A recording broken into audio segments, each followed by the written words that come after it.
Hello, very good morning to all. I'm Kelvin here again, the Senior Market Analyst of OANDA Asia Pacific. Welcome to today's Daily Dose of Market Insights and very good morning. Today will be Thursday, the 7th of March 2024. So before we start our Daily Dose of Market Insights, let's take a look at the disclaimers first.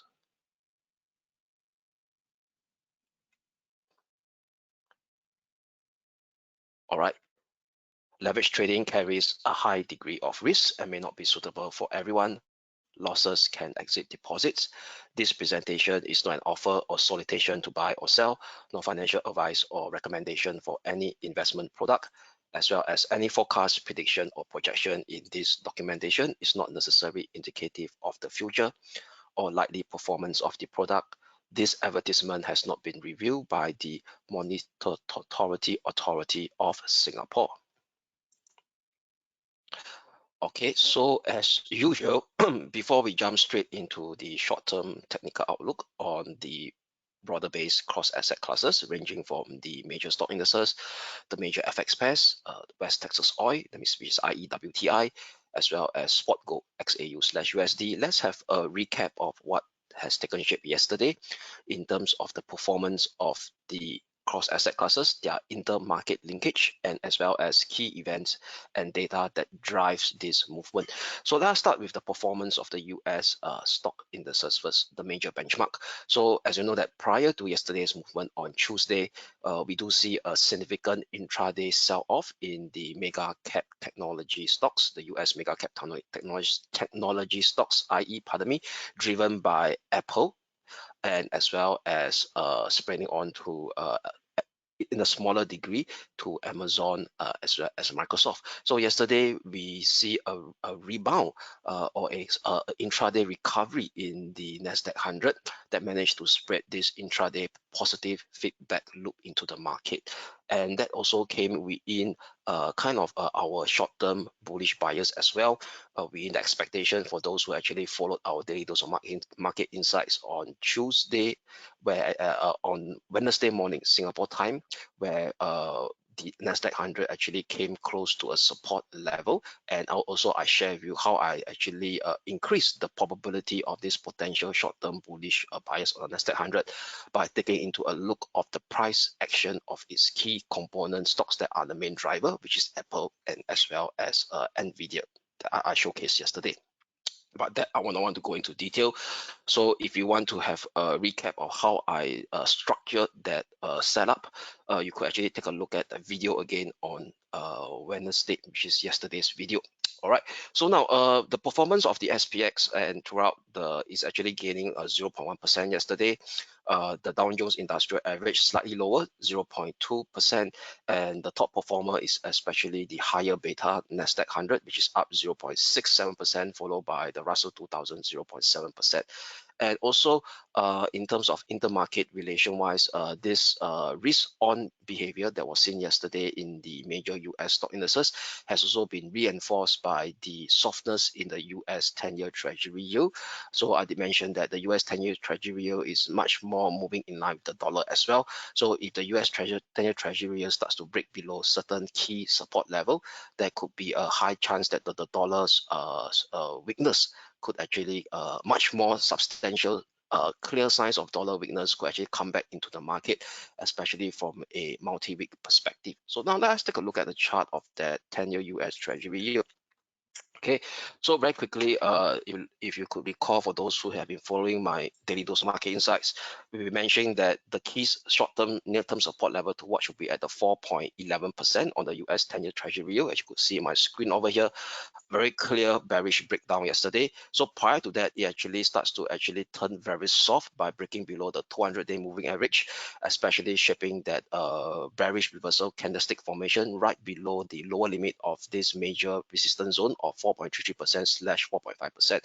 So what we could see over here is that potentially it could be the start of another round of multi-week decline in the US 10-year Treasury yield. So that actually translate to potentially dollar weakness as well. So very clearly a break below that 4.15%, sorry, 4.1 4.14%. My apologies. A breakdown below 4.14% on the US 10-year Treasury yield also lead to what I call the breakdown of the US dollar parallel near-term support level at the 103.69%. Not 0.69, pardon, 103.69 level, and also in synchronization also break below its 200-day moving average. So net overall, we also could potentially start to see signs of a potential multi-week dollar weakness coming back into the FX market as well. All right, and with the RSI confirming as well the bearish momentum, where it start to shape a lower high and breaking below the 50 level mark. All right, so that is the interplay market performance yesterday. And in terms of Powell, as you know, yesterday was the first day of Powell semi-annual testimony to Congress. So actually, he addressed congressman yesterday, indicating to us that the Fed itself is in no rush of hiking, in no rush of reducing interest rates, the Fed funds rate. And then he said he needs more data in order for it to cut. But what he actually said that it's appropriate to cut rates at some point of time this year. That means he's actually keeping the anticipated or the broad-based consensus that market is actually having right now. The Fed dovish pivot is still alive for 2024, and in terms of hiking cycle is more or less ended. It's only how much would Fed starts to cut and when would it starts to cut. Okay, so no change in terms of the market consensus pricing based on the Fed funds futures. That means, i.e., I'm taking from the CME Fed Watch 2. Still looking for a higher probability in the June meeting. So if you look at the CME Fed Watch 2, let me share with you all after Fed Powell's speech to Congress yesterday. Not much changes. So for sure, the March meeting, that means coming up in 19th or 20th of this month, it's a non-live event. That means a very, very low probability of an interest rate cut. All right, so for sure, markets now pricing in almost no change at 95%. So if you go to the month of May, the first May FOMC meeting, the next one, also very high chance, no change at 82, and we only start to see the first cut where market is being expecting right now a higher probability chance will be priced in the June meeting. Okay, 58% calling for a 25 basis point cut and 10% calling for a 50 basis point cut. So add together 68%. So if you look at the total probability of on aggregate, the number of expected interest rate cut that's being priced in right now by looking at this particular table. Okay, so let me share how I see the table. Okay, so this is March 1. So we are now at 5.25% to 5.5% on the Fed funds rates. So for sure, if you go down the diagonally over here, 58.5%, one cut, 2, 3, 4. So what we could say over here is around between 3 to 4 cuts that is being priced into the Fed funds futures. All right, but nevertheless, we got to be much more cautious of this rather optimism Fed dovish pivot pricing as shown on my screen over here, which is by the interest rate futures. So all this probability, right, is being priced by interest rate futures. That means what is traders is expecting, and the CME Fed Watch 2, they call it in the platform. I mean, I got, because it's their copyright, right? I got to actually mention that. So we can actually take a look at it by look at the CME website. They actually calculate for us, and they name it as the Fed Watch 2. All right, so we got to be more mindful about this rather high optimism pricing by the futures market, the interest rate futures market. Why? Because some of the Fed officials, especially one of them, which is less dovish, for those who actually follow my daily dose of market insight, I did highlight some of them to you. So one of them would be Fed official Bostic. So Bostic himself, he's actually, yes, his favor of interest rate cut coming into the later part of this year, but he did mention that it will be very different from the previous rate cut cycle this time around. That means, i.e., there is no indication that the Fed will cut in every subsequent meeting after the first cut. That means, i.e., potentially what the Fed could do, that they could do a first rate cut, then thereafter they may pause and wait and see what to do next. So it could be potentially only one interest rate cut for this year. Then thereafter, the Fed will actually take a long pause and decide what to do next. So something we got to bear in mind.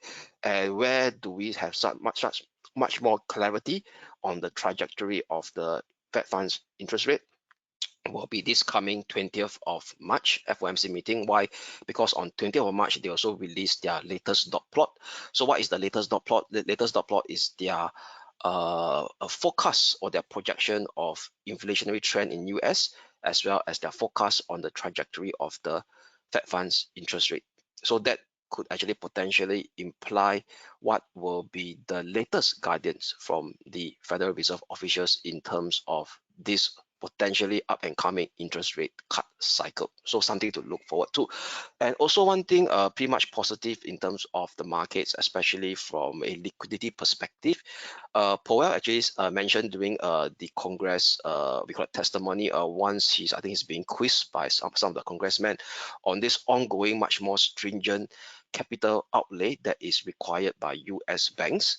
Okay, so Powell said that there could be significant changes to bank capital plan, which is likely. So in the last 2 or 3 months, there was actually a new initiative by the Federal Reserve to actually wanted banks to actually maintain much more capital in their balance sheet before taking out other risky activities like investment banking activities or loaning out loans to corporate or businesses, because they want to reduce the very likely scenario of the regional banking crisis that has taken shape a year ago.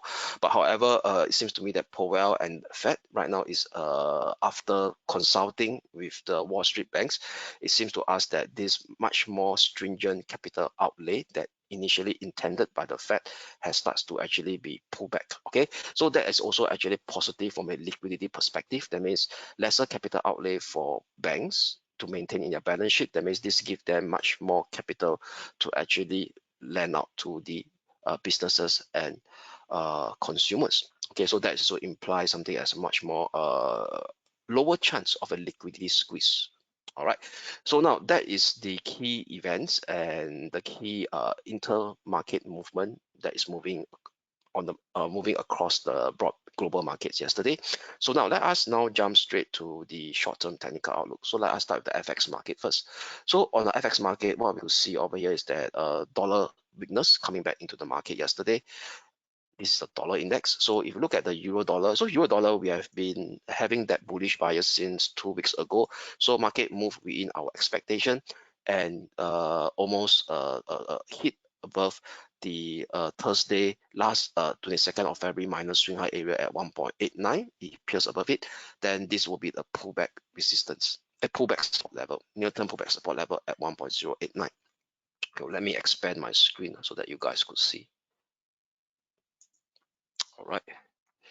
Okay, so I believe that this is much better now. Okay, so all in all, right, one positive, another positive scenario that the yesterday price actually managed to clear above the 50-day moving average as well. So for sure, right now, it's been very clearly it's actually evolving within this medium-term ascending channel that I drew from the low of 14th of February.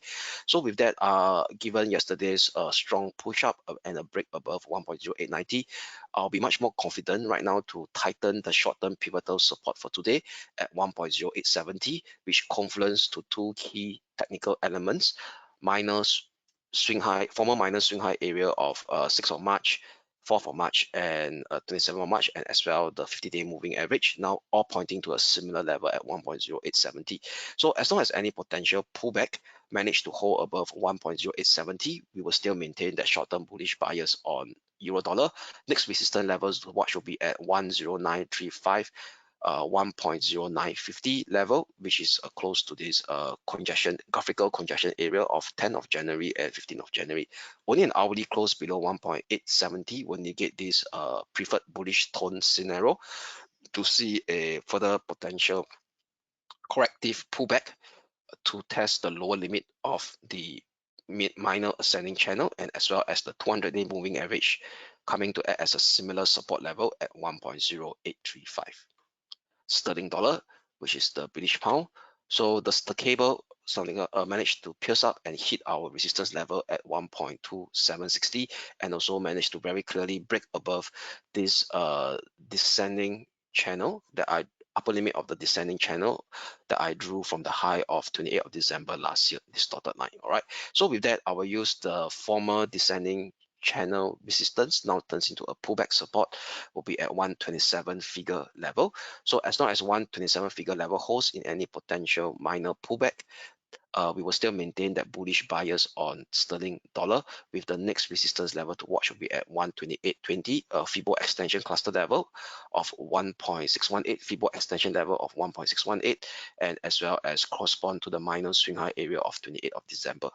However, an hourly close below 127 figure level will negate this bullish tone to see the extension of this minor corrective pullback to test the next support area, or to expose the next near-term support area at 1.2775, 1.2660, which is also confluence with this now upward sloping 20-day moving average as well.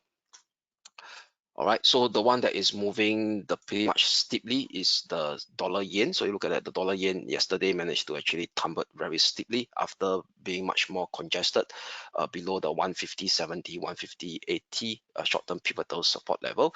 So if you look at the dollar yen right now, actually pierced all the way down, and still recall that 2 weeks ago we still maintained that bearish bias on the dollar yen, pardon me, because there's signs of exhaustion below 150.70, 150.80. So price action already moved in our expectation, and it's now coming very close to that support level that we keep on highlighting, which is the 14840 level, this level here.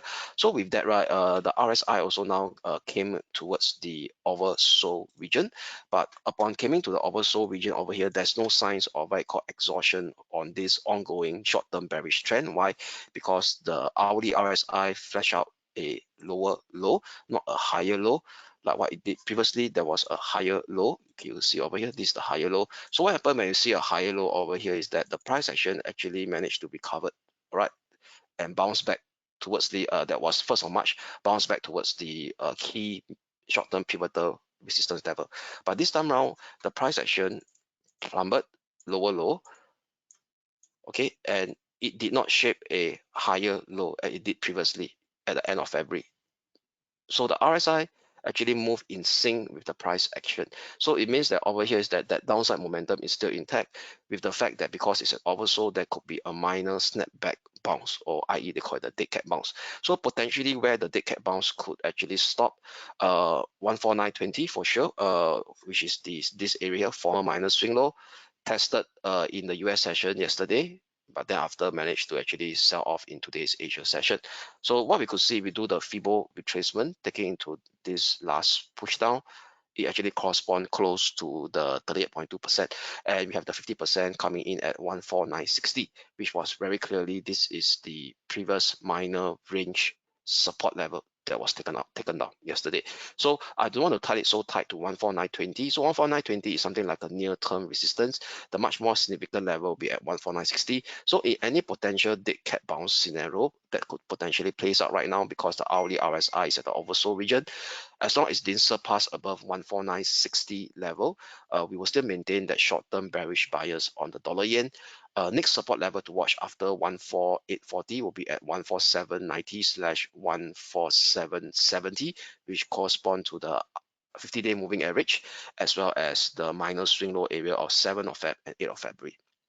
Only an hourly close above the 14960 level will invalidate the short-term bearish bias on the dollar yen to see another round of very choppy corrective movement to retest the significant minor range top or range resistance of 150.70, 150.80.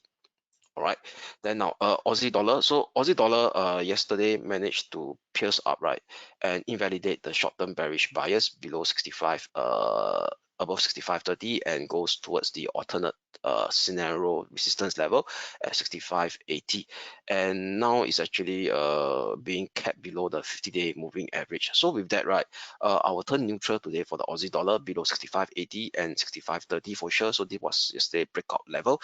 So as long as it maintains within this neutrality zone, it could actually start to trade sideways for today. But however, if we start to see hourly close above 65.80 thereafter, then I could validate a much more confident to validate a short-term potential bullish bias for the Aussie dollar towards the next resistance level at 66.20, which is this clear graphical resistance level over here, the former minor, the swing high area of 24th of Jan to 1st of February. All right, so that is for the take of the FX market. So overall, net we do see a dollar weakness coming back into the FX market for now. Okay, now a bit mixed on the this stock indices that I'll share right now. Stay with why. So let's start with the Asia move currents Asia key Asia stock indices first. Nikkei 225. So Nikkei 225 yesterday we flipped to a bullish bias, uh, expecting it to inch much higher towards the resistance zone that we are expecting, 40,490, 40,690, which already hit during the US session yesterday. Then thereafter it shaped a V-shaped bearish reversal. All right. So if you look at the daily chart right now, okay, this is the daily chart. Let me share with you all. So if you look at the daily chart over here, is that the price action is not so the price action on the RSI is not so positive. Why? Because this is the daily chart. Daily chart has a higher precedence over the hourly chart. If things are not clear, we will always go back to the daily chart. So for the daily chart over here, what we could see is that price action shape higher high on the Nikkei 225, but if you look at the RSI on the daily chart, is consistently shaping a bearish divergence, and right now based on the current price action that is being depicted right now, it starts to actually exit from the overbought level after flashing that bearish divergence since about 2 weeks ago. Okay, so all in all, what we could see over here is that yesterday's push up potentially has been exhausted, so we also meeting our short-term resistance level. So with that, given that bearish element that is being played out on the higher time frame, which is the daily chart, we will actually turn bearish in short term today. So we are flipping to a bearish bias on the Nikkei 225 or the Japan 225 below 40,000 490, 40,690, looking for to kickstart another round of corrective decline. So support level to watch in the short term will be at 39,260, followed by 38,850 level, which confluence with the 20-day moving average. I think as a support, and as well as the minor swing low area of 29th of February and 29th of February. Only an hourly close above 40,690 will invalidate this short-term bearish bias that we have for today to see the continuation of the bullish impulsive up move towards the next resistance level at 40,980 in first step, followed by 41,475. 41,660, which is a Fibo extension cluster level. Okay, now the Hang Seng Index. So for the Hang Seng Index, yesterday we were neutral. So what we see over here is that price action starts to actually form a lower low again, lower low below the upper limit of the neutrality zone that we highlighted yesterday. So with that lower low and that break below the 50 level on the hourly RSI, it could indicate to us that potentially short-term downside momentum has started to creep back into the Hong Kong 33 index, or which is the Hang Seng index. So we'll be flipping back to a bearish bias, 16,670 as a short-term pivotal resistance. First support level to watch 60,080 for sure. A break below exposes the next near-term support level at 15,775. Only an hourly close above 16,670 will invalidate this short-term bearish bias to see the retest of that next resistance level at 16,860. So what 16,680 is the minor swing high area of 23rd of February and 28th of February. All right. Now the German 30. So the German 30 yesterday continued to trade flat. All right, very flattish, still holding above the short-term pivotal support level of 17,690.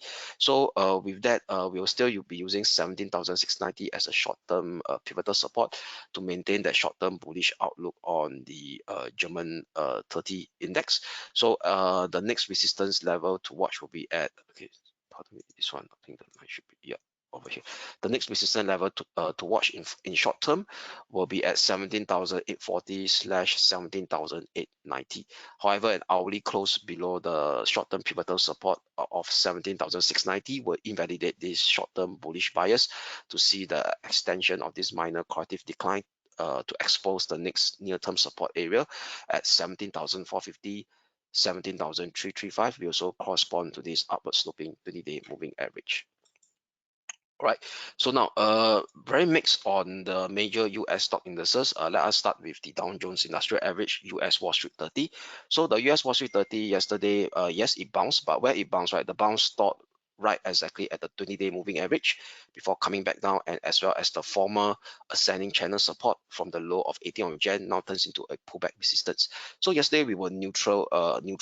So given this not so rosy price action that was depicted yesterday on the US Wall Street 30, we will still maintain that neutrality bias for today between 38,000 870 slash 850, a bit of excess by taking into the upper shadow of the candle yesterday, the hourly candle. So as long as 38,850 potentially holds in surplus to the upside, we will still maintain that neutrality bias between these two range of 38,850 and 38,360 level, which is the which is the swing low area of 22nd of February, and with also the 50-day moving average that is be soon to act as a support level at this at this similar level as well. So still maintaining that neutrality range bias for the US Wall Street 30 between these two levels. All right. Now, the Nasdaq 100. So the Nasdaq 100 yesterday we were bullish, looking for a short-term expectation bounce in first step to the first resistance zone to watch will be at 18,950 slash 18,160. So the resistance zone has already been made, but thereafter it refused to break up much higher and starts to shape that pullback again. Right, shape that pullback. So this kind of movement here is, to me, is kind of mixed right now. Then with this kind of mixed thing, I'll tend to look at the higher time frame chart, which is the daily time frame. This is the daily time frame chart. So the daily time frame chart is not showing quite rosy scenario. Why? Because okay, the price action start to shape higher high. Okay, this was higher high previously. So if you look at the RSI going to shape that bearish divergence, and right now it's actually about to break below a parallel support level that I drew from the low of 26th of October. Okay, which is the last we call it medium term uptrend started. All right, from 26th of October last year. So if it starts to see a very clear, it's now testing. So if after the end of today, US actually it starts to see a very clear bearish breakdown below this parallel trend line support that I drew on the RSI. So that could actually indicate to us that the medium term uptrend that was kickstarted earlier on 26th of October last year has been invalidated and has been potentially ended, and that could actually translate to in terms of further price action weakness going forward. All right, so with that less rosy technical element that is being displayed on the higher time frame chart, which is the daily chart. So I have no confidence to actually maintain that short-term bullish bias that I have yesterday on the Nasdaq 100 on the hourly chart, given the fact that you also hit the first resistance level. So with that, I'll be flipping to a bearish bias in short term for it to actually shape extension of this minor corrective decline that has taken shape the day before on Tuesday. So using the 18,095 slash 18,160 as the short-term pivotal resistance level for today, potentially that could see an extension of this minor corrective decline. For sure, a break below 17,810 will expose the next support level at 17,650, which actually correspond to the lower limit of this medium-term ascending channel that I drew from the low of 5th of Jan. Okay, and as well as if you do the Fibo extension of the previous minor corrective decline, project it up to yesterday's rebound, that also came close to the one-time Fibo extension level as well at 17,650. So we'll be flipping to a short-term bearish bias as long as 18,160 short-term pivotal resistance holds for today. However, only an hourly close above 18,160 short-term pivotal resistance will invalidate this short-term bearish bias to see the continuation of that bullish impulsive move. In first step, the current all-time high area of 18,335, followed by 18,435 slash 18,470, which is a Fibo extension cluster level. All right, so that I will actually that is the outlook on the major stock indices in a short-term basis. So very mixed element right now. Only one that is still holding above their short-term pivotal support and still has that short-term bullish bias will be only the German 30 index. All right, now let us go to the commodity market, starting with oil first, oil price. All right, so where's oil? price over here. This is West Texas Oil. So no change. West Texas Oil continue to actually bounce up higher and almost hit the previous minus swing high area of 1st of March, then before shipping that pullback during the later part of the US session. So no change. The bounce actually came right at our short-term pivotal support that we predefined earlier. We also converged with the 20-day moving average and 200-day moving average, all acting as the similar support level at 78.14. So no change. As long as 78.14 short-term pivotal support holds, we will still maintain that short-term bullish outlook on West Texas Oil. Next resistance level to watch in first step will be at 81.65. However, only a breakdown below 78.14 level will invalidate that prior bullish momentum and start to see a very messy corrective decline scenario back into the range configuration.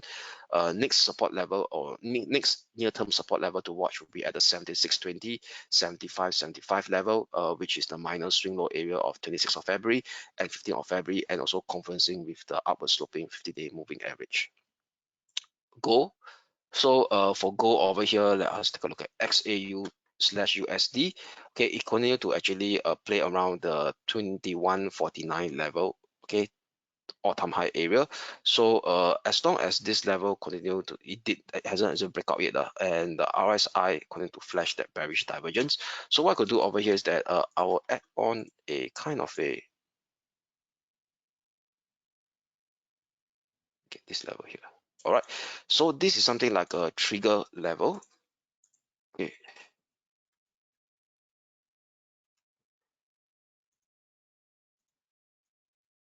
okay, which was also yesterday's minor swing low. Okay, that didn't break down and going to go up. So as long as there's no clear hourly close above the 221.49 level and a breakdown below 21.30 on this spot gold XAU/USD, potentially we may start to see a minor corrective decline within its short-term and medium-term uptrend phases that is still ongoing, with to expose the next support level at 21.10 level. All right. However, if we start to see hourly close above 21.49, then this very strong impulsive up move may continue, with the next resistance coming in at this 21.75 level. Okay, in first step, 175. Okay, 21.7 in first step. Okay, so with that, that actually ends today's short-term technical outlook on the various cross asset class, broad-based cross asset classes. So now let's take a look at the calendar. What are the key events to look out for today? So for today, over here, what we could see over here right now is right now towards the European session at 9:15. No, at the start of the US, I would say around the start of the US session at 9:15 p.m. Singapore time, you have the ECB interest rate decision. So more or less no change, 4.5%. Market is still expecting no cut yet. So after that, the attention will be shift towards the press conference at 9:45 p.m. So very likely the guidance will still be somewhere around the summer months of this year, very similar to the tone of the Fed. So more like a no hurry of interest rate cut in Eurozone as well. And also at 11 p.m. we have the second day of Fed Chair Powell testimony. So very much this will not be so much impactful, because Fed Powell will be more likely mirrored what he actually remarked and said yesterday. And with that, that could be pretty much sum up in terms of the economic data and events to look out for today. We do have a Federal Reserve official speaking in early morning Asia session at 12:30 a.m. Fed Mr. is speaking. Then thereafter, it will be pretty much quiet. And and further down the road, 7:30 a.m. we do have the Japanese household spending data. All right. So with that, that could actually sum up today's daily dose of market insights. So have a great day ahead, and we shall speak again tomorrow. Thank you.